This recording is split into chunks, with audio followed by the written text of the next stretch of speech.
Si Sub-Aro, na bagbog at bagbog, ay itinulak ang sarili upang suriin ng mas malapit ang tansong pinto. Habang pinagmamasdan niya, lumitaw ang mga bitik, na naglalabas ng makikinang na sinag ng liwanag. Biglang nag-transform ang pinto sa isang pintuang pilak, na may markang 5 bituin. Isang lalaking asul ang buhok, nanlalaki ang mga mata sa gulat, na nakatingin sa pagbabago. Kaagad, muling lumipat ang pilak na pinto, naging isang gintong pinto na nagliliyab sa galit, galit na galit. Napakunot-nuo ang isang lalaking pula ang buhok sa nakita. Si Sub-Aro, ang kanyang titig na hindi natitinag, ay naglakas loob, na nakatuon sa gintong pinto. Ang hawakan ay nakaharap sa kanya ng direkta, ang pinto ay makapigil hininga, nagpapalabas ng matinding enerhiya. Sumilip siya mula sa ilalim ng kanyang bangs, na mangha. Pagkatapos, ang gintong pinto ay nagsimulang pumutok muli, sumasailalim sa panibagong pagbabago. Nagbago ito sa isang pintong kulay bahaghari, na iniwan si Sub-Aro na lubos na nataranta. Isang ngisi ang bumungad sa kanyang mukha. Isang galit na lalaki, duguan ang mukha, ang naglabas ng mga ngipin, na hindi makapaniwalang nakatingin sa pinto ng bahaghari. Hindi niya maintindihan ang bagong kulay, sa isip niya, walang makahihigit sa gintong pinto. Isang lalaki sa tabi niya, na nakasuot ng itim na sweater na may pattern ng spiderweb, ay nagkomento na papasok sila sa pintuan kung kinakailangan. Itinuring ni Sub-Aro na umatras, ngunit ang pinto ng bahaghari ay nagliwanag pa, na pumipintig ng enerhiya. Napansin ng bronze level na mga lalaki ang kawalan ng hawakan sa kanilang tagiliran, ito ay nasa tagiliran ni Sub-Aro. Bumungad ang takot sa dalawang magnanakaw, tanging si Sub-Aro, ang uud, na hinamak nila, ang maaaring magbukas ng pinto. Ang lalaking nakakap, na nagpaplano ng kanyang susunod na galaw, ay naglalayong pigilan si Sub-Aro. Inabot ni Sub-Aro ang hawakan, nakaramdam ng katiyakan na dapat niyang buksan ang pinto. Bagbog at duguan, nakita niya ang pinto ng bahaghari bilang kanyang huling pag-asa. Ang mga bronze level na bullies, na nagngangalit sa galit, ay nanunood habang siya ay naghahanda na pumasok. Ang lalaking nakakap ay umungal na hindi makakataka si Sub-Aro dito. Si Sub-Aro, na tinawag ang kanyang natitirang lakas, ay nakatitig sa pinto. Sumigaw ang lalaking nakakap na papatayin niya si Sub-Aro. Ang sandaling ito ay umalingaw sa isang nakaraang pagtatagpo sa ginintoang pinto, isang nakaraang pagkakamali ay tumangging ulitin ni Sub-Aro. Ang galit na lalaking nakakap ay naghagis ng malakas na apoy ng direkta kay Sub-Aro. Ang katawan ni Sub-Aro ay inihagis pasulong ng lakas ng pagsabog. Ang pag-atake ay brutal, naputol ang kanyang binti. Sumisigaw sa matinding paghihirap, binalikan niya ang alaala ng kanyang payat na katawan na nakalawit mula sa sapot ng gagamba, ang mga pangungutya sa kanyang pagbagsak, ang kanyang mga gamit ay nagkalat sa kanyang paligid. Naalala niya ang mapanghamak na panunuyan ni T, ang kahihiyan sa pagiging isang kalunos-lunos na uod. Ngunit nag-alab ang galit sa loob niya, hindi niya palalampasan ang pagkakataong ito. Ang pintong ito, alam niyang sa kanya. Ang mga bronze level na thugs ay nanunood, ang kanilang mga panunuya at sumpa ay umalangaw sa kanyang mga tainga. Walang paa at duguan, gumapang si Sub-Aro patungo sa pinto ng bahaghari, tumangging sumuko, handang ipaglaban ito, kahit hanggang sa kamatayan. Nagsimulang magsara ang pinto, sa pamamagitan ng isang pangwakas na slam, ito ay nagsara, na humahadlang sa iba sa pagpasok. Naalala ni Sub-Aro ang sandali sa ginintoang pinto nang itulak siya ng kanyang nakababatang kapatid. Sa pagkakataong ito, babalikan niya ang kanyang layunin. Isang napakalaking ginintoang kamao ang tumaas sa hangin, kapangyarihan. Umupo si TGA kasama ang kanyang kasintahan, humihigop ng red wine, status. Ang imahe ni Asaka ay sumalubong sa screen ng telebisyon, karangalan. Isang salansan ng mga banknote ang nakalatag sa malapit pera. Ito ang lahat. Dahil sa pagod, halos hindi gumapang si Sub-Aro sa kalawakan, bumagsak sa lupa. Nasugatan at ginugol, nakahiga siya roon, nakapikit ang mga mata, kailangang bawiin ang lahat ng nawala sa kanya.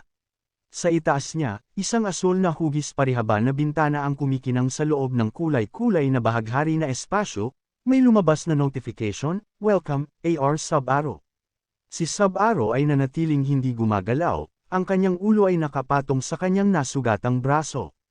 Isang kulay ube, mabalahibong binti, kuko at napakapangit, ang lumitaw sa tabi ng kanyang ulo. Isa pang abiso, simulan na natin ang Rainbow Challenge. Isang lilang halimaw ang lumitaw sa kanyang harapan, isang hologram, na may matatalas ng ngipin, isang gute-gute na kapa ng sako ng patatas, at isang mapaminsalang ngiti. Binuksan nito ang nakakatakot na sikmura, hinawakan ang ulo ng walang malay na si Sub-Zero. At kaya, nagsimula ang bagong paglalakbay ni Sub-Zero. Nakahiga, lumapit ang isang halimaw na naka-brown at mahabang t-shirt. Iniabot nito ang isang mahaba, matalim na kuko patungo sa ulo ni Sub-Zero, na tumusok sa kanyang bungo. Nanatili roon ang halimaw, nakaimbed ang daliri nito, habang ang puting kidlat ay sumabog mula sa Sub-Zero. Isang notification, system update, muling nabuo ang pinsala sa katawan, inalis ang myopia. Napangiti ang halimaw, nakabuka ang mga ngipin, patuloy na nakahawak ang daliri nito sa ulo ni Sub-Zero. Isa pang abiso, 7 segundo hanggang ang mga binti ay ganap na muling buuin. 6, 5, biglang, ang puso ni Sub-Zero ay nagsimulang tumibok. Isang abiso, na ibalik ang puso at baga. Biglang iminulat ni Sub-Zero ang kanyang mga mata, nagdoble sa sakit at sumisigaw sa tuktok ng kanyang mga baga, tumulo ang mga luha sa kanyang mga mata. Nang makabawi siya, gulat na gulat siyang tumingin sa harapan. Sa harap niya ay nakaupo ang bahaghari na panghihimasok na halimaw, na nakangiti ng malawak, ang matatalas ng ngipin nito ay ipinapakita. Si Sub-Zero ay likas na napaatras sa takot, nagpalabas ng panibagong sigaw. Ang halimaw ay tumayo, tumalikod, at lumakad sa gilid, iniwan si Sub-Zero upang tingnan ang kanyang paligid sa kalituhan. Habang papalapit ang nilalang sa trono nito, naalala ni Sub-Zero ang sandaling gumapang siya sa pintuan ng bahaghari. Napagtanto niya kung ano ang nasa likod nito at naunawaan na ito nga ang silid na pinasukan niya. Umupo ang halimaw sa trono, ang ekspresyon nito ay napalitan ng sama ng loob habang nakapatong ang ulo sa kamay nito. Samantala, sa isang studio, umupo si Hisoka sa isang mesa kasama ang isang batang babae na naka-pink shirt sa tabi niya. Tinanong niya kung ano ang nasa likod ng pinto. Bahagyang ngumiti si Hisoka, inilalarawan ang kanyang espasyo bilang gawa sa ginto at kahawig ng isang medieval na kastilyo, na nagmumungkahi na ito ang tirahan ng may-ari. Gulat na napatingin sa kanya ang dalaga, tinanong kung ano ang ibig niyang sabihin ng may-ari. Ipinaliwanag ni Hisoka na ang isang kabalyero na nakasuot ng gintong baluti at may hawak na isang kumikinang na espada ay nakatayo sa bulwagan, na binibigyang diin na ang bawat pinto ay may may-ari, at ang hinaharap na manlalaro ay kailangang makipagkita sa kanya at tanggapin ang hamon. Bumalik sa silid ng bahaghari, lumuhad si Sub-Zero sa puting sahig, ang pinto ng bahaghari sa likod niya at ang napakalaking figure na nakaupo sa trono sa harap niya. Napansin ni Sub-Zero na wala siyang makita kundi ang halimaw. Nakaupo sa trono nito, ngumisi ang nilalang, isang hindi nasisiyahang ekspresyon ang nagpaikot-ikot sa mga tampok nito habang inilalagay ang isang binti sa armrest at ipinatong ang ulo sa kamay nito. Napagpasyahan ni Sub-Zero na ito ang may-ari. Kinakabahan, ibinuka niya ang kanyang mga ngipin, nanlaki ang kanyang mga mata at dinala ang kanyang mga daliri sa kanyang labi. Iniisip niya ang susunod na mangyayari. Samantala, si Hisoka ay matamang nakatingin sa harapan, ang kanyang ekspresyon ay seryoso. Ipinaliwanag niya na ang may-ari ay isang kabalyero sa ginintoang baluti, na nagliliwanag ng maliwanag na dilaw na liwanag, na may hawak na isang napakalaking gintong tibak at kalasag. Ikinwento ni Hisoka kung paano ipinagkaloob ng kabalyero, pagkatapos siyang saksakin ng espada, ng kaunting kapangyarihan nito. Ipinikit niya ang kanyang mga mata, may bahagyang ngiti na naglalaro sa kanyang mga labi, habang ang isang malaking ginintoang espada ay nagkatawang tao sa kanyang kamay. Ipinaliwanag niya na ang espada ay ang pagpapakita ng kapangyarihang natanggap niya. Tumingin sa ibaba si Sub-Zero, nalilito. Ikinatwiran niya na ang hamon ay may kinalaman sa paghampas sa may-ari.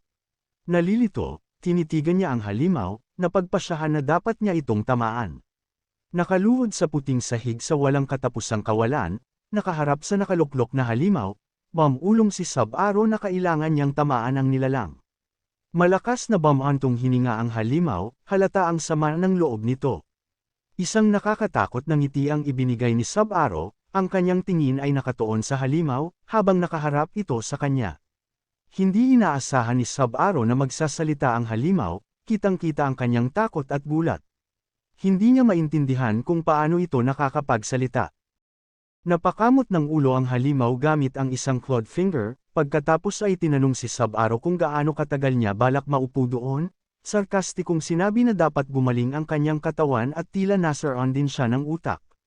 Nalilito, iginiit ni Sub-Aro na maayos ang kanyang utak, humanga sa maliwanag na pananalita ng halimaw. Ang halimaw, na nakaupo sa trono nito, ay nagtaas ng kamay. Nag-alinlangan si Sub-Aro, hindi sigurado kung ano ang gagawin. Hinimok siya ng halimaw na huminto sa pag-aalinlangan, harapin ang hamon, at hampasin siya upang matanggap ang kanyang kapangyarihan. Sinalot ng takot si Sub-Aro. Tinanong niya ang halimaw sa pagkakakilanlan nito. Nalilito, nakabukaka ang mga braso, inamin niya na narinig lang niya ang mga pintong ginto, pilak, at tanso, hindi kahit bahaghari.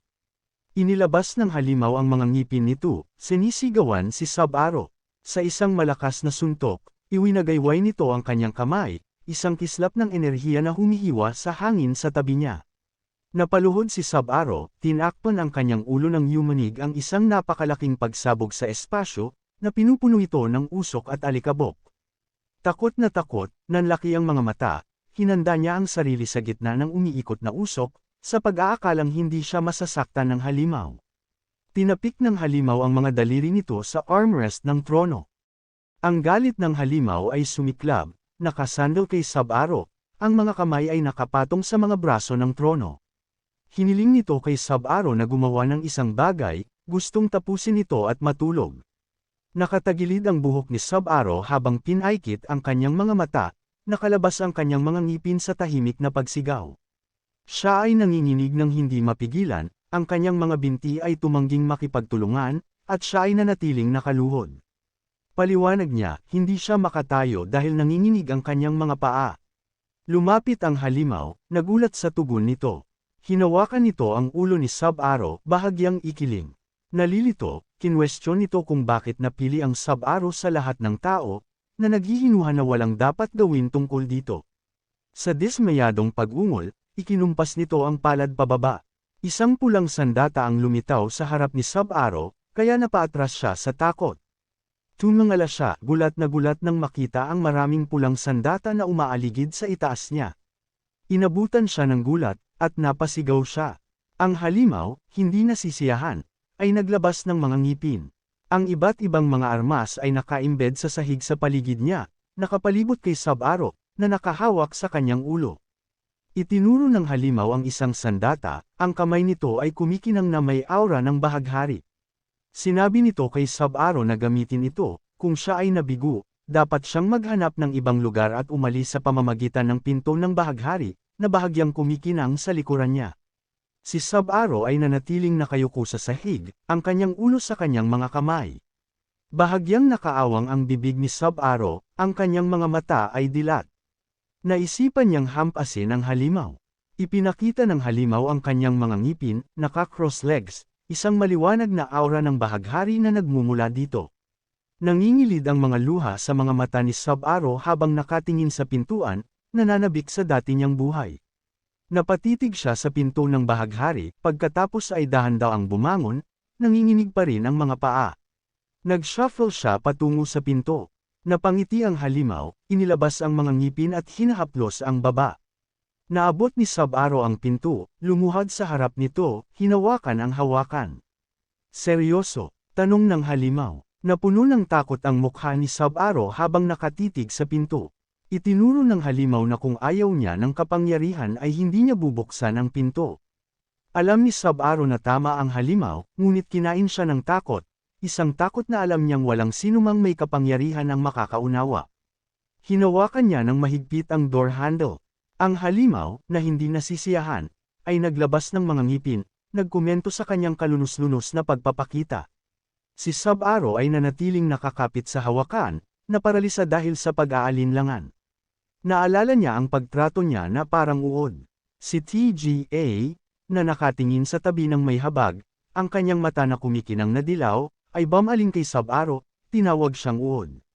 Nakatingin sa unahan ng tatlong tulisan, nanunuya na tinawag siyang uod, nakakatakot na mukha na may itim na mga mata at malapad na ngiti. Ang halimaw, nag-krus ang mga binti at braso, ay nagpahayag na kung gugustuhin ni Sub-Aro, mabubuhay siya. Si Sub-Aro, na gumagapang sa pagkakadapa, ay naglabas ng kanyang mga ngipin at umiyak. Tumulo ang mga luha sa mukha ni Sub-Aro habang nakatingin sa halimaw. Itinuro ng halimaw na nakikita ni Sub-Aro ang kanyang refleksyon sa pinto, isang luma, kulay abu, at natatakot na bersyon ng kanyang sarili, at nadadalhin niya ang bigat ng kanyang mga pagpipilian. Si Sub-Aro, nang makita ang kanyang refleksyon, inilabas ang kanyang mga ngipin, luha at uhog na umaagos sa kanyang mukha. Tinakpan niya ang refleksyon, sinusubukang itago ito. Ang halimaw ay sumandal sa harap, inilabas ang kanyang mga ngipin. Nakiusap si Sub-Aro na tumigil. Tumayo siya, ang isang kamay ay nakapatong sa pinto, patuloy na nagsusumamo. Sinimulan niyang hawakan ang pinto, sumigaw na tapusin na ang lahat. Sinulyapan niya ang halimaw, inakusahan silang ginagawang madali ang lahat. Ngumiti ang halimaw, isang malawak at masayang ngiti. Lumingon si Sub-Aro sa halimaw, nakakuyom ang mga kamao, nakapikit ang mga mata. Tinanong niya kung ang pagkakaroon ng kapangyarihan ay nangangahulugan ng paggawa ng anumang gusto mo at pagtawag sa iba na kaawa-awa. Ngumiti ang halimaw, isang malisyosong tawa ang kumawala sa mga labi nito. Masayang kinumpirma nito na, oo, magagawa mo ang lahat ng bagay na iyon. Sumigaw si Sub-Aro, nakabuka ang kanyang bibig, sumisigaw sa halimaw na itigil ang pagpapahirap sa kanya. Naalala niya ang pagkakahiga sa lupa, ang mga kamay sa ulo, ang sakit ng palo. Naalala niyang nakahandusay siya sa lupa, nagkalat ang mga gamit niya sa paligid niya. Iginiit ni Sub-Aro na ang pagtrato ng hindi makatao ay masakit din, na dapat itong maging maliwanag. Ipinikit niya ang kanyang mga mata, itinaas ang kanyang ulo at mga kamay, sumisigaw tungkol sa kawalan ng pangunawa. Ang halimaw ay patuloy na tumawa, ang kanyang bibig ay nakabuka, na inilabas ang kanyang mga ngipin, na sinasabing si Sub-Aro ay nabaliw. Iminulat ni Sub-Aro ang kanyang mga mata, nag-aalab ang kanyang galit habang sinabihan ang halimaw na tumahimik, na tinatawag itong halimaw. Tumakbo siya papunta dito, nagulat ang halimaw na tinakpan ang bibig nito. Naikuyong ni Sub-Aro ang kanyang kamao, idinuduyan ang halimaw. Pagharap nito, nag-aalab ang galit sa kanyang mga mata, humingi siya ng kapangyarihan. Ipinakita ng halimaw ang matatalas na ngipin nito sa malawak na ngiti. Kumonekta ang kamao ni Sub-Aro sa mukha ng halimaw. Panay ang tingin niya sa halimaw habang kumuluskos ang puting kidlat mula sa malabakal na mukha nitong hindi nasisiyahan. Si Sub-Aro, na nagulat sa sarili niyang lakas, ay hinampas ang halimaw. Bumangon ang nilalang mula sa kanyang trono, sumilay ang ngiti sa mukha nito habang patuloy na ikinuyom ni Sub-Aro ang kanyang kamao. Ipinahayag ng halimaw na maaaring hampasin siya ni Sub-Aro kung kailan niya gusto. Masigasig na ipinapalakpak ang kanyang mga kamay sa mga balikat ni Sub-Aro. Nakakamangha, bulalas nito, napansin ang galit sa mga mata ni Sub-Aro, isang puot na hindi pa nito nasaksihan noon.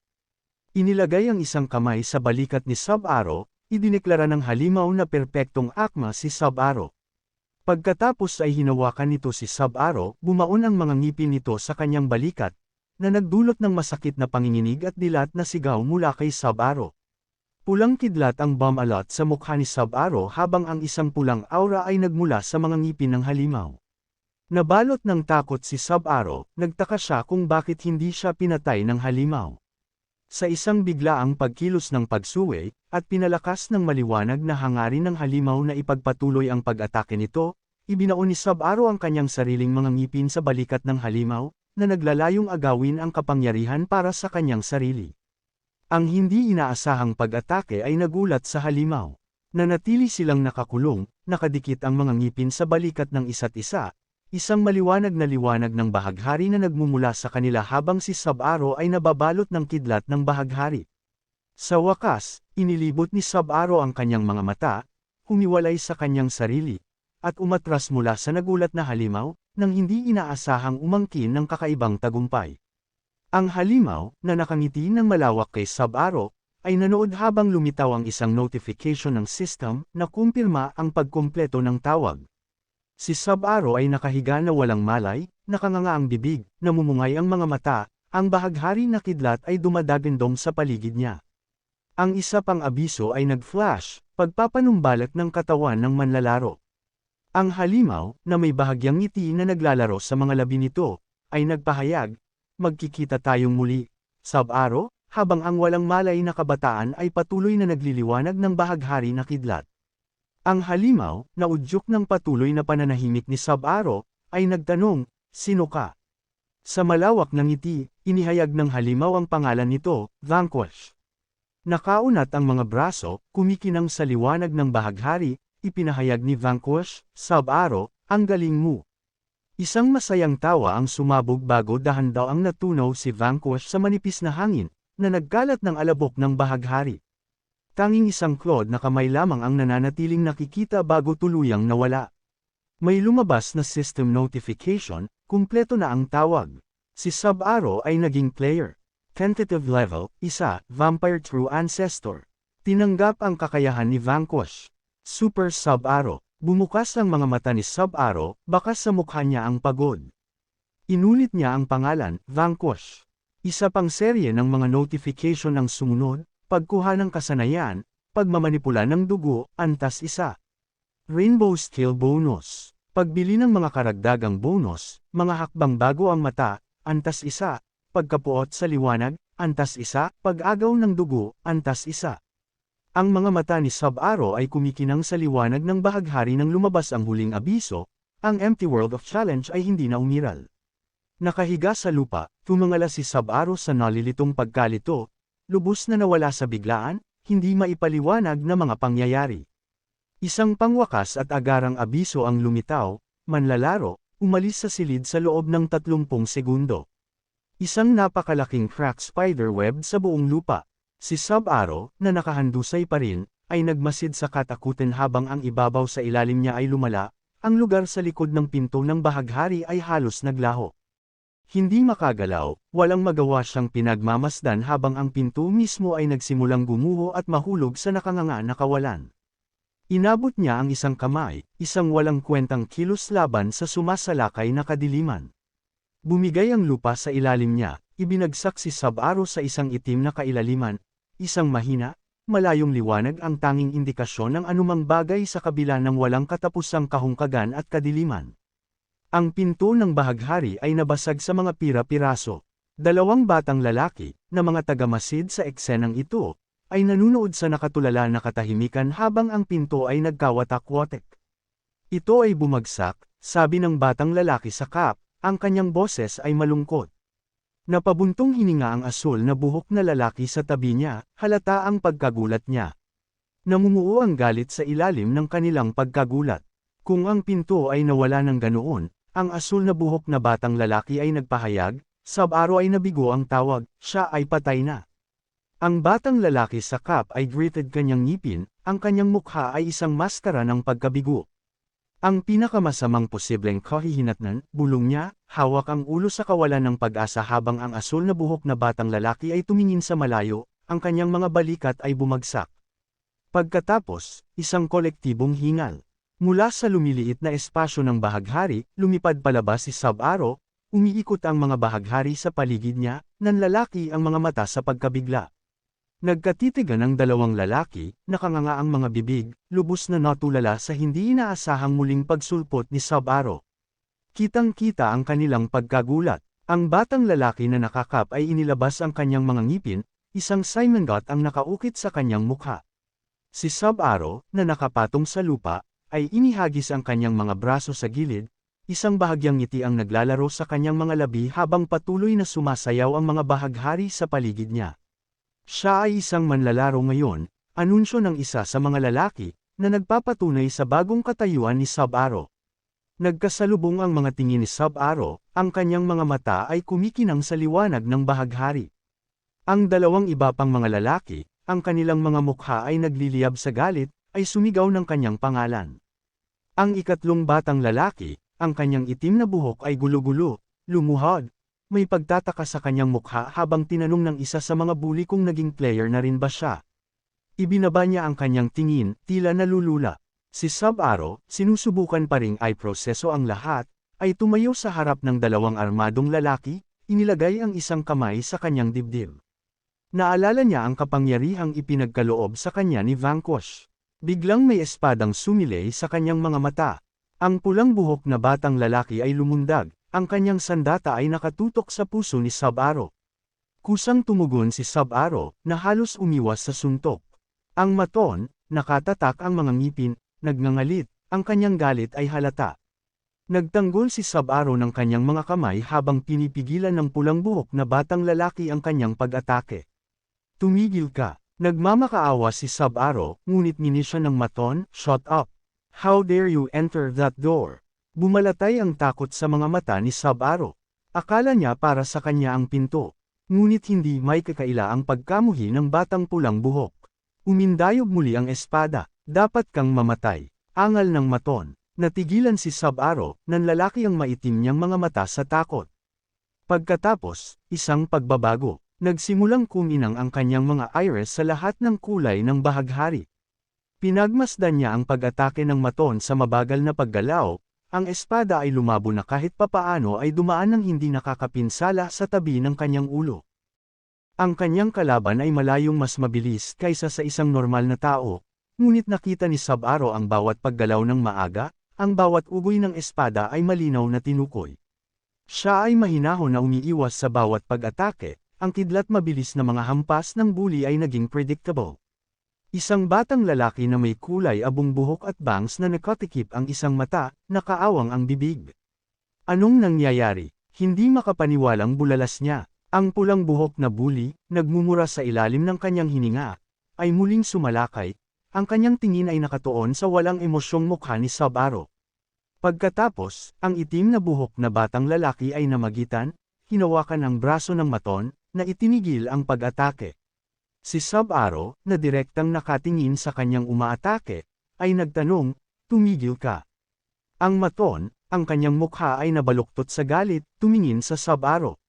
Nakita niya ang pagyanig na dumadaloy sa katawan ni Sub-Aro, ang hindi mapag-aalinlangan ng mga palatandaan ng takot. Isang malawak at malupit na ngiti ang kumalat sa mukha ng maton. Nagkasalubong ang mga mata ni Sub-Aro, sumisigaw ang bully. Ang boses ay makapal sa galit. Ang pulang buhok na batang lalaki, ang kanyang boses ay mababa at nananakot, ay nagtanong, "Sino ka?" Hinayla niya si Sub-Aro na tumayo, mahigpit ang pagkakahawak niya.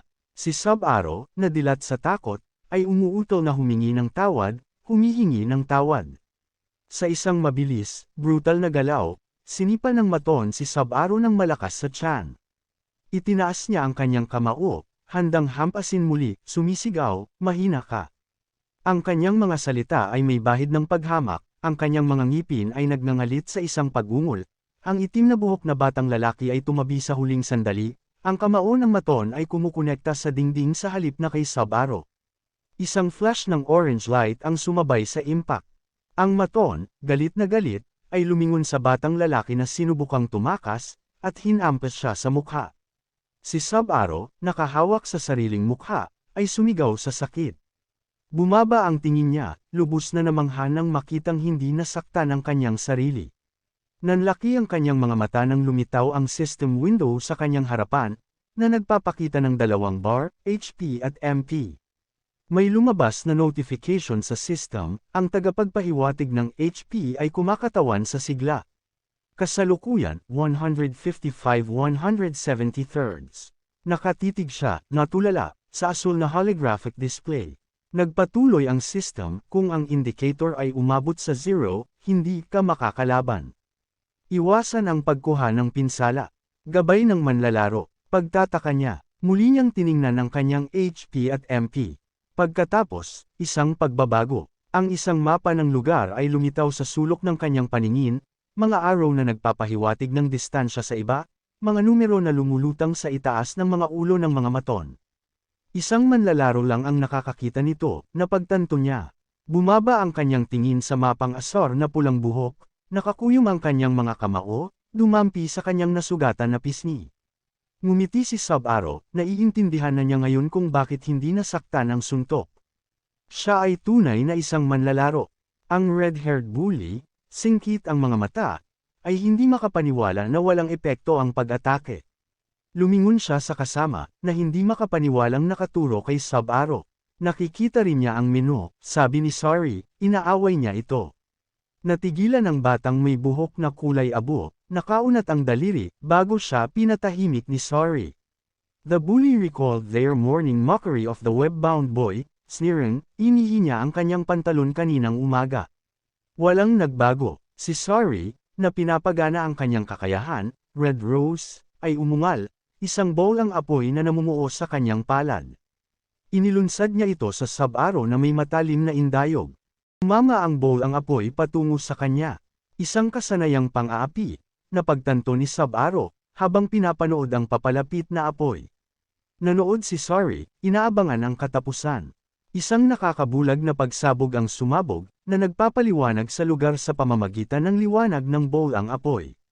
Ngumisi si Sorry, kumbinsido na siya ang nanalo. Tapos, nanlaki ang mata niya sa gulat.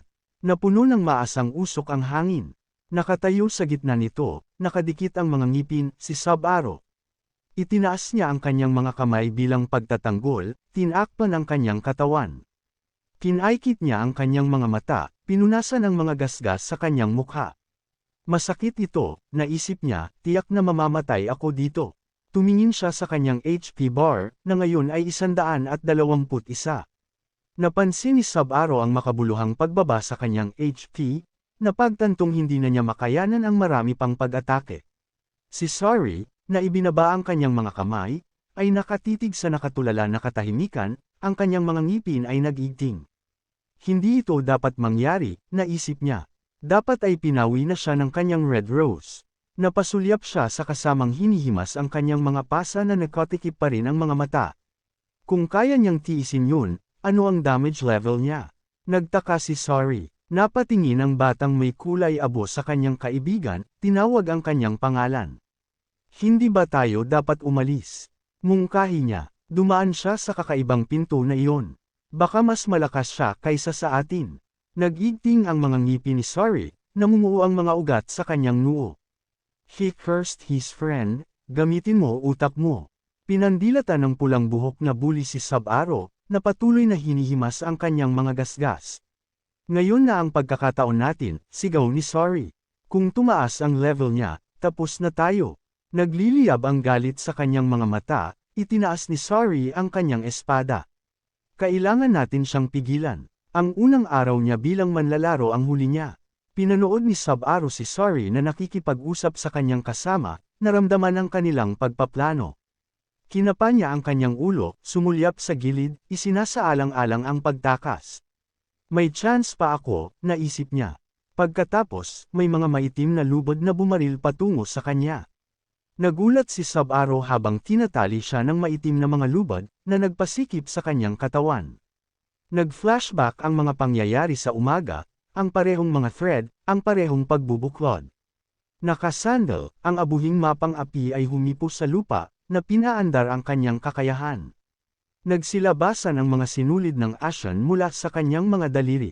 Nagpumiglas si Sub-Aro, nang gigigil laban sa mga hadlang, ngunit ang mga sinulid ay nanatiling matatag. Sword sa kamay, sinisingil ni Sorry. Isang ligaw na tingin sa kanyang mukha, sumisigaw, mamamatay ka. Si Sub-Aro, na nakulong pa rin, ay pinanood si Sorry na papalapit. Ito ay masama, naisip niya, biglang naalala ang kanyang sariling mga kakayahan. Takot sa kanyang mga mata, inutusan niya ang pag-activate. Habang papalapit ang espada ni Sorry, napagtanto ni Sub-Aro na wala siyang ideya kung paano gamitin ang kanyang mga kakayahan. Isang suntok ang dumating, na sinundan ng tunog ng pag-agos ng dugo. Nakapikit ang mga mata ni Sub-Aro, isang bagay na pula ang nakausli sa kanyang ulo. Iminulat niya ang kanyang mga mata, nagulat siya nang makita ang espada ni Sorry na nakabitin sa himpapawid, na nakasabit ng dalawang dagwang talam na lumabas sa kanyang sariling katawan. Maraming madugong blades ang nakausli na ngayon mula kay Sub-Aro, ang isa ay tumusok sa tiyan ni Sorry. Napabuntong hininga si Sorry, umuubo ng dugo. Ang espasyo sa likod ng Sub-Aro ay kumikinang na pula, lumilitaw ang isang clawed purple na kamay. Isang boses ang bumukas, ang husay mo ay blood manipulation. Umikot si Sub-Aro, sumisigaw, vanquish. Nanlamig si Sorry sa sakit, hinarap ni Vanquish ang natigil ang batang may kulay abo.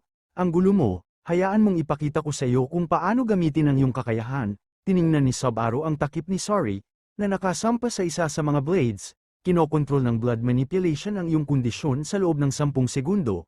Paliwanag ni Vanquish, naging blade sila. Tumango si Sub-Zero, nagtatakang nakatingin sa mga talam na nakapaloob sa kanyang katawan.